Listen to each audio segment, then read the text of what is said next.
안녕하세요.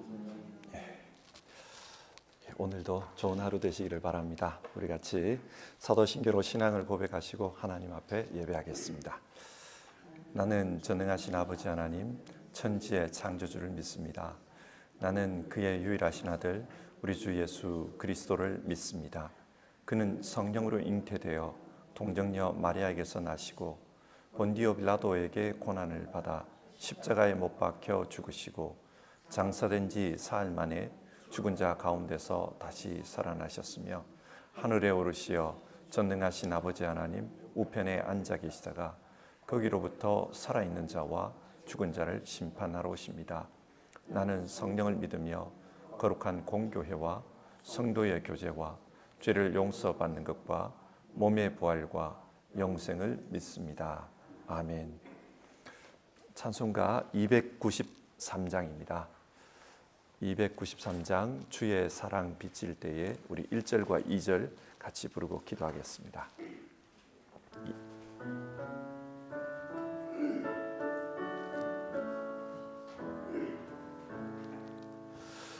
주의 사랑 비칠 때에 기쁨 오네 근심 걱정 물러가고 기쁨 오네 기도하게 하시며 희미한 것 물리쳐 주의 사랑 비칠 때 기쁨 오네 그 큰 사랑 내 마음속에 충만하게 비칠 때에 찬송하네 그 큰 사랑 내 마음속에 화평함과 기쁨 주네 그 큰 사랑 주의 사랑 비칠 때에 이 세상은 아름답고 활기차게 다 변하네 화평 중에 내 영혼 영광스런 새 생명 다시 찾게 되었네 그 큰 사랑 그 큰 사랑 내 마음속에 충만하게 비칠 때에 찬송하네 그 큰 사랑 내 마음속에 화평함과 기쁨 주네 그 큰 사랑 아멘. 기도하겠습니다. 사랑이 많으신 하나님, 우리를 언제나 하나님의 품속에 품으시고 또 하나님과 함께 세상 살아갈 수 있도록 하시니 감사를 드립니다. 오늘 우리가 부른 찬송가 이 가사처럼 주의 사랑이 우리 가운데 비춰서 우리는 그 사랑 가운데서 화평함과 기쁨 가운데 살아갑니다. 하나님, 이것을 참으로 감사를 드립니다. 우리 성도님들 오늘 하루의 삶 속에서도 주님의 사랑이 우리의 심령을 비추고 그래서 화평함과 기쁨 가운데 살아갈 수 있도록 도와주시옵소서. 그리고 하나님, 오늘도 하나님 앞에 예배하면서 우리의 삶을 하나님 앞에 내려놓습니다. 모든 것을 주님 앞에 내려놓고 주님의 손길에 맡기고 주님의 인도하심을 받으면서 살고자 합니다. 하나님, 우리 한 분 한 분의 삶이 하나님의 인도하심을 받는 삶이 되게 하여 주시옵소서. 하나님의 역사하심 가운데 우리의 삶이 하나님의 뜻대로 만들어져 가는 그런 삶이 되고 그런 하루가 되도록 역사해 주시옵소서. 기도하는 문제들이 있습니다. 그 기도 가운데 하나님 개입하시고 그 기도를 통해 하나님 역사하시고 하나님 우리 성도님들 가운데 하나님의 선하신 뜻이 이루어지게 하여 주시옵소서. 오늘 예배 가운데 우리가 살펴보는 말씀, 이 말씀의 의미를 잘 깨달을 수 있게 하시고 우리가 하나님의 말씀으로 오늘 하루도 살아가게 하옵소서. 예수님의 이름으로 기도드립니다.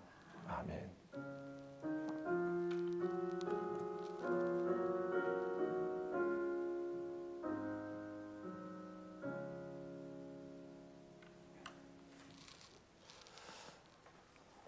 오늘 읽으실 성경 말씀은 고린도전서 2장의 말씀입니다. 고린도전서 2장 1절부터 5절까지 말씀을 우리 한 절씩 교독해서 읽고 마지막 절은 같이 읽도록 하겠습니다. 2장 1절에서 5절입니다. 1절의 말씀을 읽겠습니다. 형제 자매 여러분, 내가 여러분에게로 가서 하나님의 비밀을 전할 때에 훌륭한 말이나 지혜로 하지 않았습니다. 나는 여러분 가운데서 예수 그리스도 곧 십자가에 달리신 그분 밖에는 아무것도 알지 않기로 작정하였습니다. 내가 여러분과 함께 있을 때에 나는 약하였으며 두려워하였으며 무척 떨었습니다. 나의 말과 나의 설교는 지혜에서 나온 그럴듯한 말로 한 것이 아니라 성령의 능력이 나타난 증거로 한 것입니다. 같이 읽겠습니다. 그것은 여러분의 믿음이 사람의 지혜에 바탕을 두지 않고 하나님의 능력에 바탕을 두게 하려는 것이었습니다. 아멘. 고린도전서는 고린도 교회에 생긴 문제에 대해 바울 사도가 교훈하고 또 권면하는 그런 내용입니다. 바울 사도가 고린도 교인들로부터 질문받은 문제 가운데 하나는 교회의 분열 문제였습니다. 고린도 교회 안에 파당이 있다는 겁니다. 그래서 어떤 사람은 스스로를 아볼로파, 바울파, 혹은 게바파, 그리스도파 그렇게 부르면서 파당을 형성하고 있다고 했습니다. 왜 이런 파당이 생겨난 것인가? 바울은 그 파당의 원인을 인간적인 지혜와 인간적인 능력을 자랑하려고 하기 때문이다. 그렇게 이야기합니다. 고린도 교회 교인들은 서로 자기의 신앙이 더 지혜롭다, 더 훌륭하다 그렇게 자랑하려고 했고 그것을 통해 교회 안에서 주도권을 행사하려고 했습니다. 이게 문제라고 보았습니다. 이에 대해서 바울 사도는 십자가 신앙을 이야기했습니다. 십자가를 통해서 하나님께서 자신의 구원을 이루셨다. 뿐만 아니라 자기 백성을 선택할 때도 이 십자가 방식으로 약한 자, 작은 자를 선택하셨다. 그렇게 이야기를 했습니다. 그러므로 그리스도인들 역시 이 세상에서 이 십자가 신앙의 방식으로 살아야 한다. 그걸 말합니다.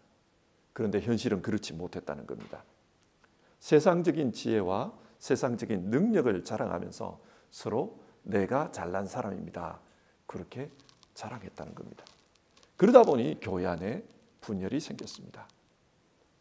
이런 상황에서 바울 사도는 자신이 고린도 교회에 어떻게 복음을 전했는지 전한 방식과 전한 내용을 다시 한번 생각해 보라. 그것을 말합니다. 그것이 오늘 우리가 살펴볼 고린도전서 2장의 내용입니다. 그러면 2장의 내용을 하나씩 우리가 살펴보겠습니다. 고린도전서 2장은 세 부분으로 구성되어 있습니다. 첫 번째 부분은 1절에서 5절인데요. 고린도에서 내가 어떤 태도로 복음을 전했는지 그것을 기억하라. 그 이야기입니다. 1절을 보시면요. 형제 자매 여러분, 내가 여러분에게로 가서 하나님의 비밀을 전할 때에 훌륭한 말이나 지혜로 하지 않았습니다. 여기서 훌륭한 말, 지혜, 이것은 그 당시에 중요한 학문이었던 수사학과 연관이 있습니다. 바울 당시의 사람들은 가르치는 위치에 있을 때 이 수사학적인 방법을 많이 사용했습니다. 지금도 그렇잖아요. 지금도 어떤 지도적인 위치에 있는 사람들은 자기의 생각을 잘 설명하고 또 상대방을 설득시키는 것이 중요합니다. 그래서 이렇게 설명하고 설득시키는 방법을 가르치는 게 수사학이었거든요. 사람들은 이런 수사학적인 방법을 사용해서 말을 많이 했습니다. 그런데 바울은 복음을 전할 때 그렇게 하지 않았다는 거예요. 분명히 설교를 하면서 사람들을 설득시키는 것은 중요합니다. 그러려면 수사학의 이 방법을 사용하는 게 중요합니다. 그런데 바울은 그렇게 하지 않았다는 겁니다. 왜 그렇게 하지 않았는가? 2절을 보면 나는 여러분 가운데서 예수 그리스도 곧 십자가에 달리신 그분 밖에는 아무것도 알리지 않기로 작정하였습니다. 바울은 복음을 전하면서 인간적인 그런 지혜가 드러나는 것을 원치 않았다고 합니다. 자기가 수사학을 통해서 인간적인 지식과 인간적인 그런 자랑들을 드러내면은 그러면 예수 십자가가 그것에 묻힐 수가 있다는 거예요. 그래서 그런 방법을 사용하지 않았다고 합니다. 오직 예수님만 드러내려고 애를 썼다.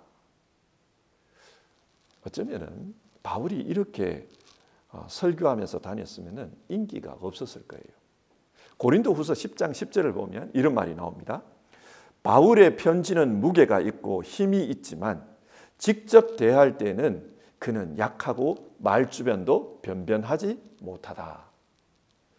바울은 설교할 때 십자가 이야기만 하니까 사람들이 좀 지루해했던 것 같아요.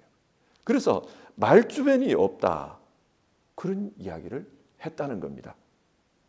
바울이 공부를 많이 했습니다.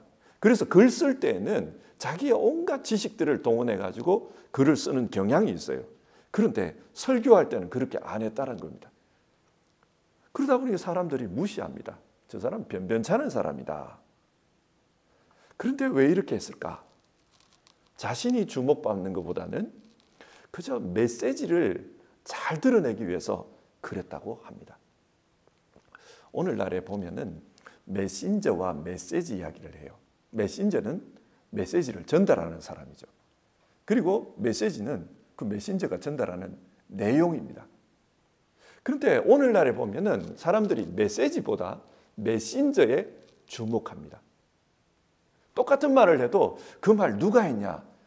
어떤 사람이 했다. 아, 그 사람이 했다면 그 말은 무조건 맞는 거다. 이렇게 하는 거예요. 그러니까 메시지보다 메신저에 더 주목을 하는 그런 시대가 되었습니다. 그런데 바울은 그렇지 않았다는 거예요. 자신은 자기가 드러나는 것보다 자기가 전하는 메시지가 정확하게 전달되기를 원했다. 그래서 메시지를 위해서 자기 자신을 철저히 배제시켰다는 거예요. 자기 지식을 자랑하지도 않고 자기 학문을 자랑하지도 않았다는 겁니다. 이 부분을 오늘 우리 현실에서 좀 생각해 보아야 합니다. 교회를 오랫동안 다니다 보면은 성경의 메시지에 대해서 굉장히 익숙해집니다. 성경이 뭘 말하는지 또 어떻게 해야 구원을 받는지 우리는 잘 압니다. 예수 십자가를 잘 압니다. 그러다 보면은 설교를 들으면서 아유, 그 소리가 그 소리다. 저건 뭐 다 아는 이야기인데 이런 생각을 하기 쉽습니다. 지루해지는 거죠. 그러다 보니까 현대 설교자들의 모습이 이상해집니다. 사람들을 주목시키려고 하다 보니까 웃기려고 해요. 자꾸 이상한 이야기를 해서 웃기려고 합니다. 그리고 사람들의 관심을 끌기 위해서 자극적인 이야기를 합니다. 이렇게 사람들을 웃기고 또 주목시키고 울리고 쥐었다 놓았다 이렇게 잘하는 사람을 사람들이 좋은 설교자라고 해요. 그러니 설교자들이 예수 십자가를 전달하는 것보다는 어떻게 하면 사람들을 웃길까? 어떻게 하면 사람들을 울리고 감동을 줄까? 그 생각을 많이 하게 됩니다. 이런 오늘날의 설교자의 모습은 오늘 성경이 말하는 바울의 모습과는 많은 차이가 있습니다. 바울은 자기 자신은 좋지 못한 평가를 받아도 좋다는 겁니다. 그러나 자신이 전하는 이 메시지가 부각되었으면 좋겠다. 예수님이 부각되었으면 좋겠다. 자신은 그렇게 복음을 전했다고 말합니다. 3절을 보면 이런 말이 나와요. 내가 여러분과 함께 있을 때에 나는 약하였으며 두려워하였으며 무척 떨었습니다. 여기서 약하다는 게 어떤 건지 모르겠어요. 바울이 질병을 앓은 것인지 무엇을 말하는지 정확하게 나오질 않습니다. 그러나 바울이 보잘것없는 삶을 살았다는 것을 알 수 있습니다. 그 당시에 고린도 사람들은 바울을 주목하지 않았습니다. 왜냐? 약한 모습이었고 두려워하는 모습이었고 무척 떨고 있었다. 바울을 주목하지 않았습니다. 그러나 바울은 자기가 주목받기 위해서 이런 어려움을 타파하기 위해서 자기가 주목받으려고 애쓰지 않았다는 겁니다. 왜 그렇게 애쓰지 않았는가? 5절을 보면 여러분의 믿음이 사람의 지혜의 바탕을 두지 않고 하나님의 능력의 바탕을 두게 하려는 것이었습니다. 바울이 유명해지면 사람들은 그렇게 말할 거예요. 나는 바울에게 배운 사람이다. 나는 바울이 전한 그 복음을 가지고 있는 사람이다. 바울에게 자꾸 근거를 두려고 할 겁니다. 그런데 바울은 그걸 원치 않았다는 거예요. 신앙의 근거를 하나님의 능력에 두어라. 그 하나님 능력이 뭐냐? 복음이라는 겁니다. 그래서 자기는 자기 자신을 내세우지를 않았다. 오직 하나님의 능력인 그 복음이 돋보이게 하려고 애를 썼다. 그 이야기를 합니다. 이어서 본문의 두 번째 부분을 보면요. 6절에서 9절까지의 내용입니다. 여기서 바울은 자신이 전한 복음의 내용이 무엇인지 그것을 구체적으로 소개합니다. 6절과 7절을 읽겠습니다. 그러나 우리는 성숙한 사람들 가운데서는 지혜를 말합니다. 그런데 이 지혜는 세상의 지혜나 멸망하여 버릴 자들인 이 세상 통치자들의 지혜가 아닙니다. 우리는 비밀로 감추어져 있는 하나님의 지혜를 말합니다. 그것은 하나님께서 우리를 영광스럽게 하시려고 영세전에 미리 정하신 지혜입니다. 바울이 전한 복음의 내용이 뭐냐? 하나님의 지혜라고 말합니다. 그러면 그 하나님의 지혜는 또 뭡니까? 하나님의 지혜는 예수 그리스도입니다. 하나님께서 예수님을 십자가에 못 박히게 하심으로써 모든 사람들의 죄를 대신 책임지게 했습니다. 그래서 그 예수님을 믿으면 예수님 안에서 이루어진 그 속죄의 은총이 믿는 사람들에게 그대로 전가됩니다. 그래서 믿는 사람들이 구원을 받게 됩니다. 이게 하나님의 지혜라는 겁니다. 여러분, 왜 사람이 구원을 받지 못하는 그런 존재가 되었습니까? 죄 때문이에요. 죄는 하나님과의 관계를 단절시켰습니다.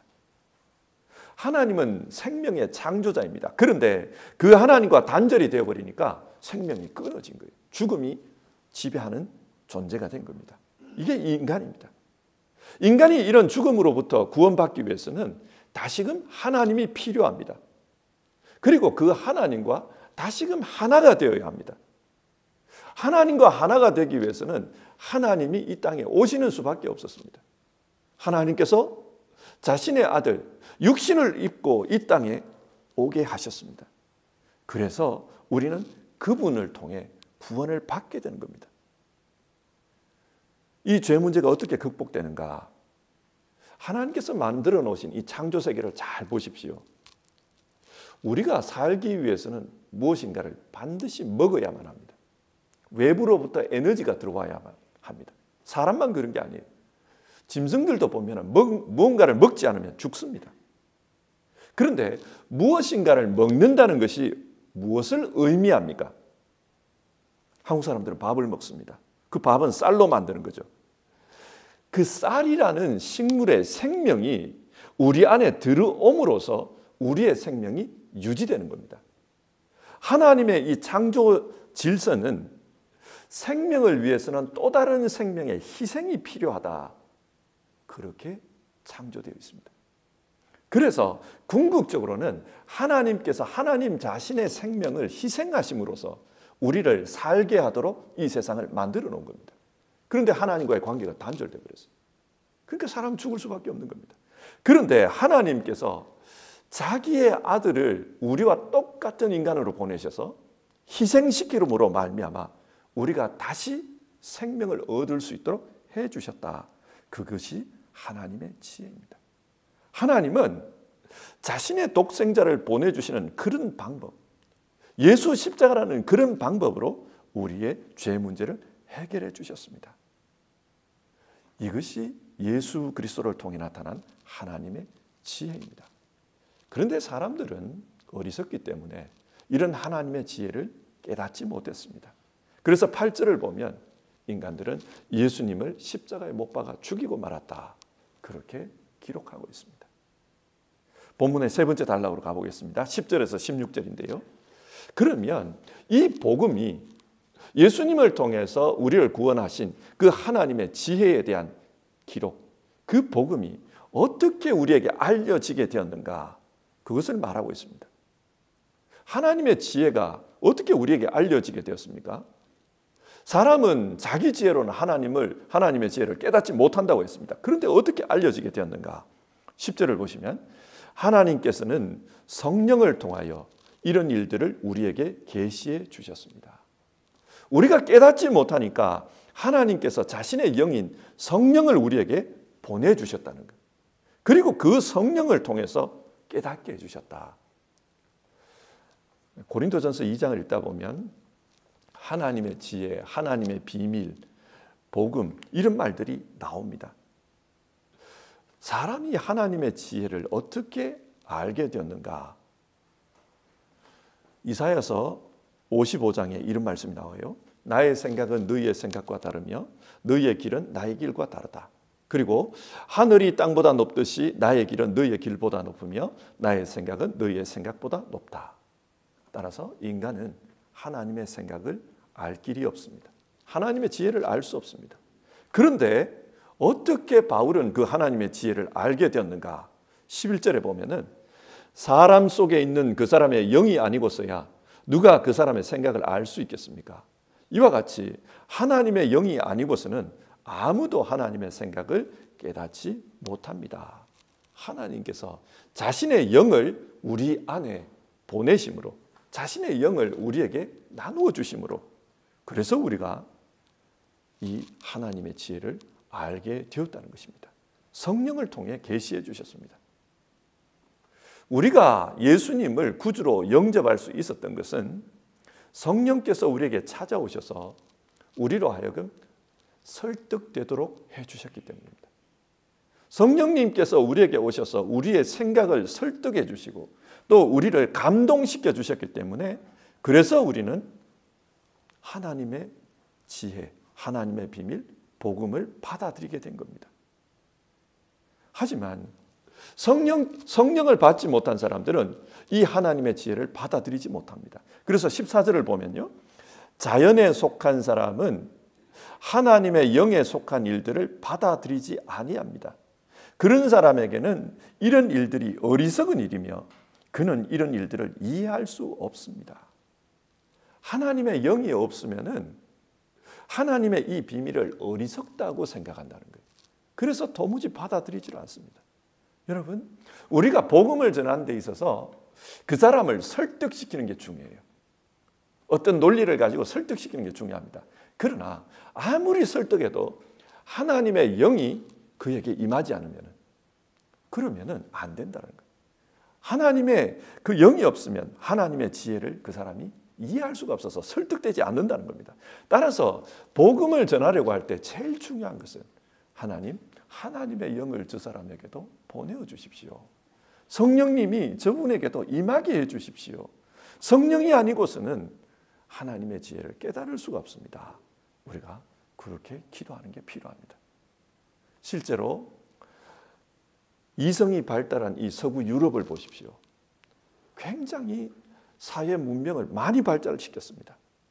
그러나 이성이 발달하면 발달할수록 복음을 멀리하는 것을 봅니다. 지금 이 유럽은 마찬가지고 미국도 그렇다 그러더라고요.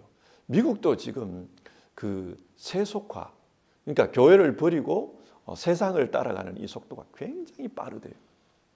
지금 미국인 스스로가 나는 기독교인입니다라고 말하는 사람들 수치가 한 65% 정도 된답니다.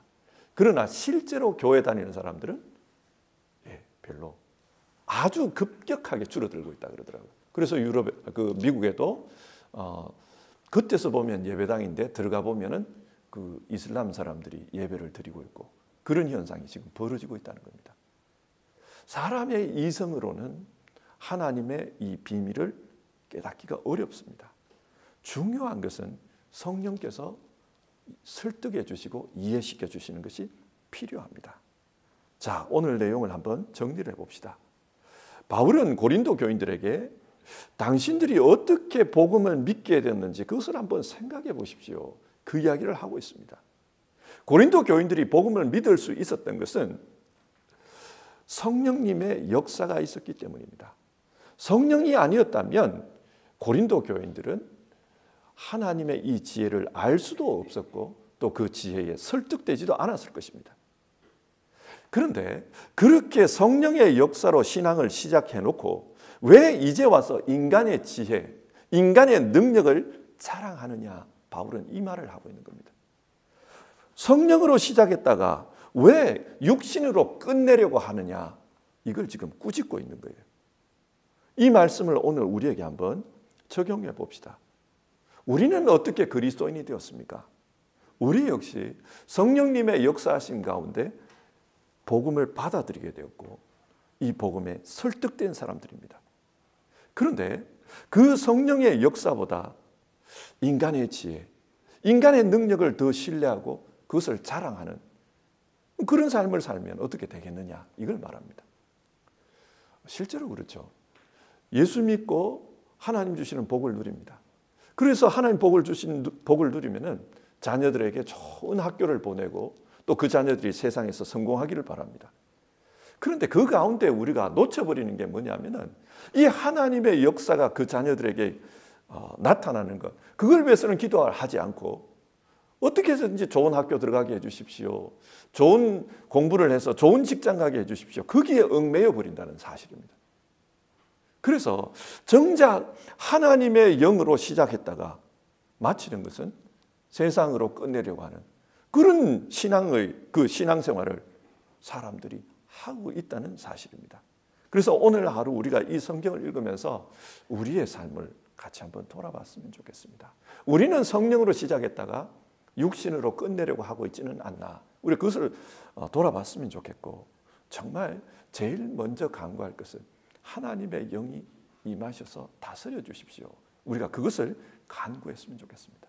자녀들을 사랑한다면 제일 먼저 그 문제를 기도했으면 좋겠습니다. 그리고 우리 자신들도 세상 속에서의 그런 필요한 것들을 간구하는 것도 중요하지만 하나님 내게 성령님이 함께 하시는 그런 역사로 충만하게 해주십시오. 성령님의 역사가 충만해서 성령님의 손에 붙들려서 살아가게 해주십시오. 우리가 그렇게 간구하고 하루를 살았으면 좋겠습니다. 우리 같이 찬송하고요 기도하겠습니다. 191장입니다. 191장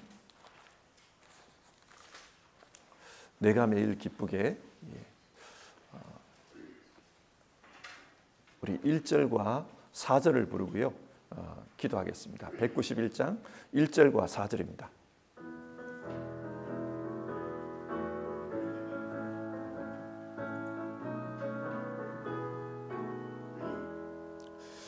내가 매일 기쁘게 순례의 길 행함은 주의 팔이 나를 안보함이요 내가 주의 큰 복을 받는 참된 비결은 주의 영이 함께함이라 성령이 계시네 할렐루야 함께 하시네 좁은 길을 걸으며 밤낮 기뻐하는 것 주의 영이 함께 함이라 세상 모든 욕망과 나의 모든 정욕은 십자가에 이미 못을 박았네 어두운 밤이 지나고 무거운 짐 벗으니 주의 영이 함께함이라 성령이 계시네. 할렐루야 함께 하시네. 좁은 길을 걸으며 밤낮 기뻐하는 것 주의 영이 함께함이라. 자, 우리 같이 기도하겠습니다.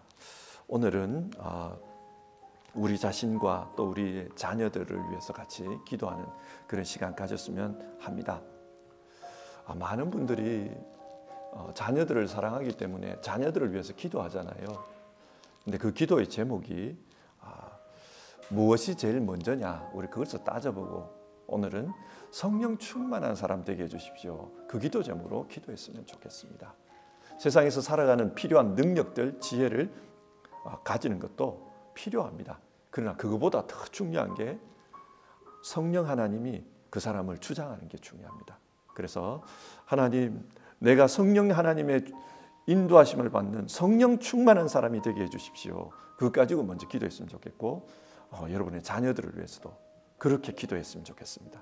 하나님, 성령 충만하게 해주십시오. 우리 그 문제로 같이 기도합시다.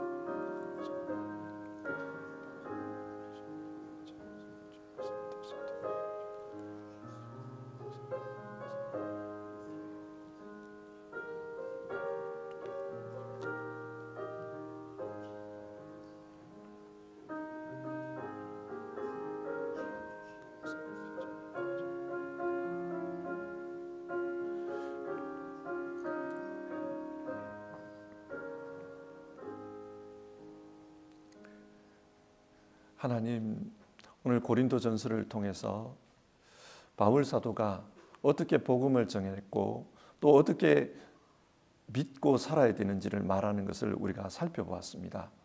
하나님, 우리가 자랑해야 될 것은 세상의 지혜와 세상의 능력이 아니라 하나님의 지혜를 자랑해야 된다. 그 하나님의 지혜를 깨닫도록 우리에게 성령 보내주신 것, 그것을 자랑해야 된다. 우리가 그것을 성경을 통해 읽었습니다.